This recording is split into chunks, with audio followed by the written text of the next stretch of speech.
اس سے بھی اگے ہو جاؤ تھوڑا جا. 2-3 دفعہ ریکویسٹ کی ہے. کچھ مسئلہ نہیں جگہ بن جائے گی تو تھوڑا جا کے ہو جگہ صاف جگہ خالی پی ہے.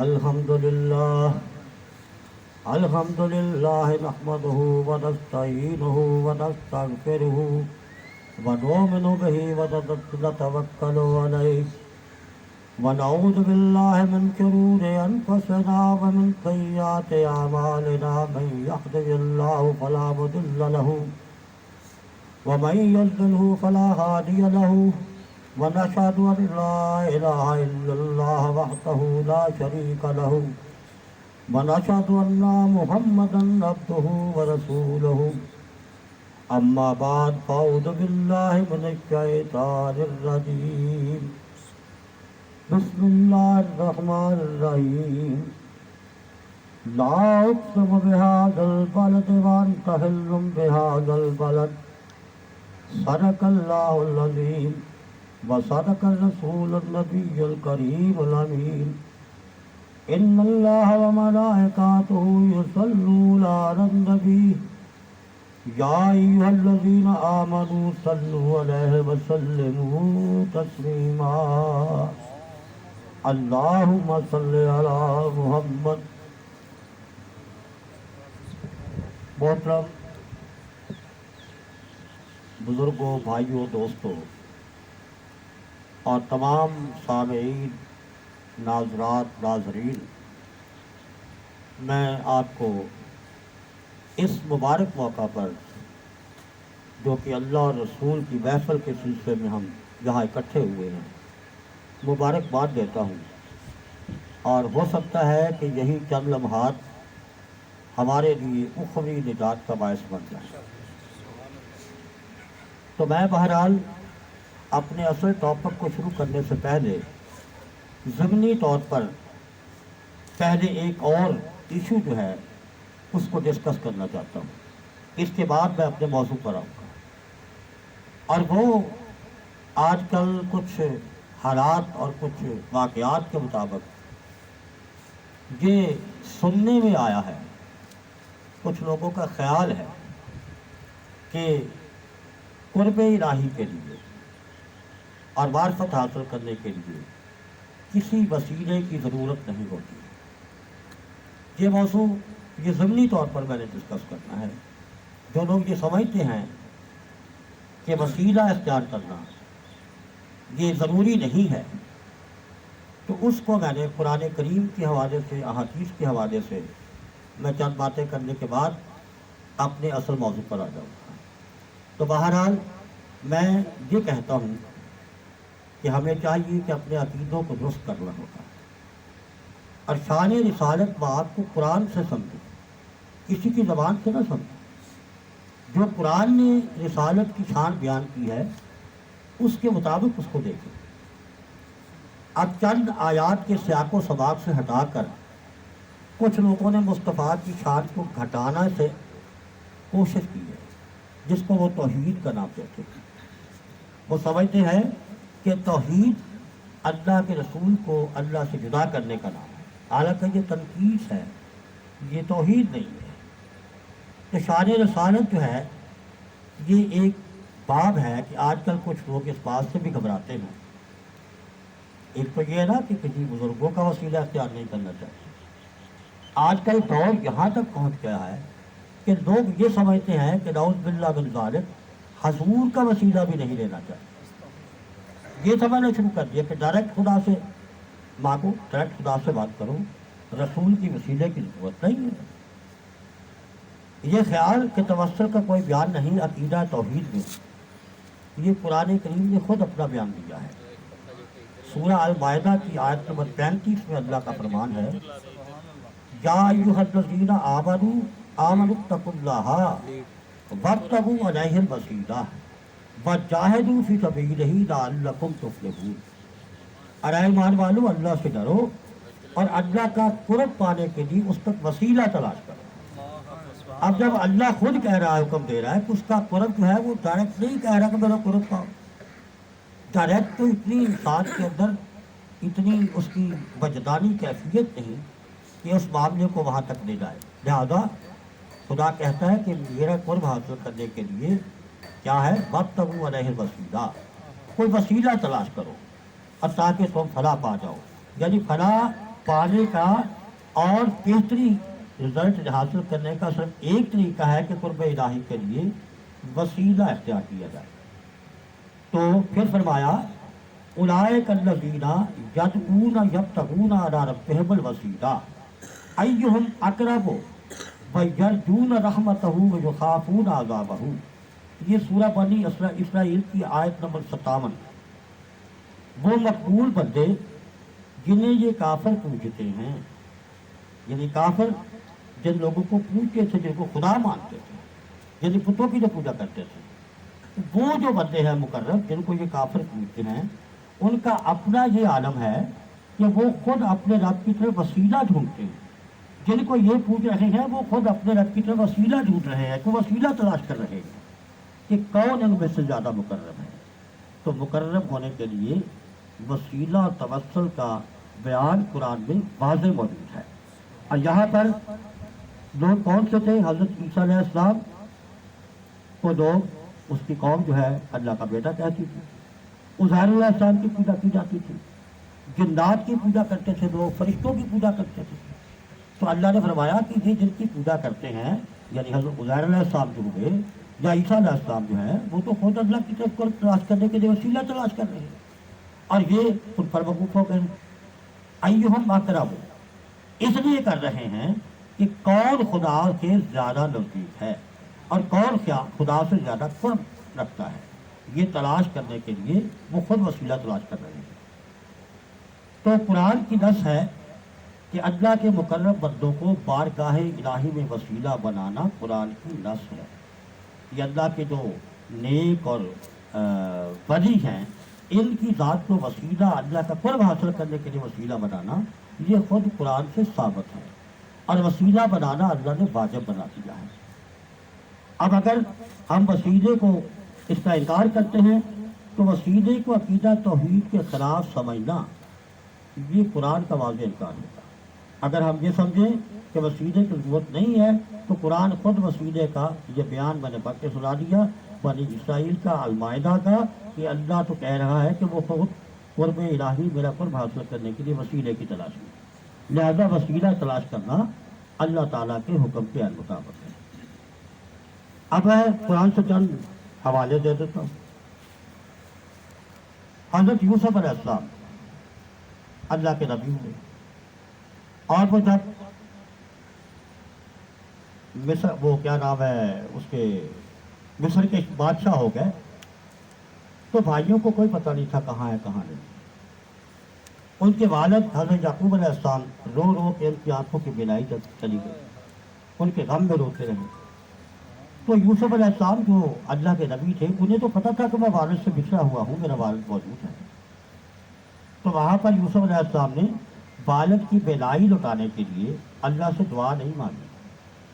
آپ نے ہاتھ اٹھا کے یہ نہیں کہا یا اللہ میرے والد یعنی حضرت یعقوب علیہ السلام کی آنکھوں کو واپس کر دے، اس کی بینائی دے دی.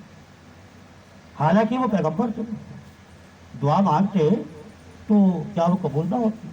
ہو سکتی. اس طرح یعقوب علیہ السلام بھی خود نبی تھے، انہوں نے بھی اپنی بینائی کی دعا نہیں مانگی.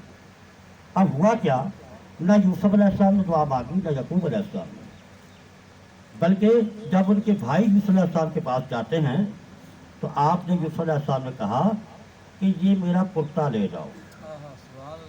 دعا نہیں مانگی، کہا یہ میرا کرتا لے جاؤ. اور وہ کرتا کہاں سے عطا ہوا تھا؟ ابراہیم علیہ السلام کے زمانے سے وہ کرتا ان کے پاس آ رہا تھا. یہ کرتا لے جاؤ، اور بھائیوں سے کہا کہ یہ میرا کرتا میرے والد یعقوب علیہ السلام کی آنکھوں پر رکھنا، اس کرتے کے وسیلے سے ان کی بینائی واپس آ جائے. یہ وسیلہ نہیں تو اور کیا ہے؟ بھائی نبی اگر دعا کرتا، دعا کر سکتے تھے، لیکن آپ نے اس کرتے کا وسیلہ دیا کہ یہ میرا کرتا لے جاؤ اور میرے والد مطلب یعقوب علیہ السلام کی آنکھوں پر رکھنا، ان کی آنکھوں کی بینائی واپس آ جائے گی. جیسے قرآن سورہ یوسف میں آیت نمبر 93 میں جواب اعلان کرتا ہے اذهبوا بقمیصی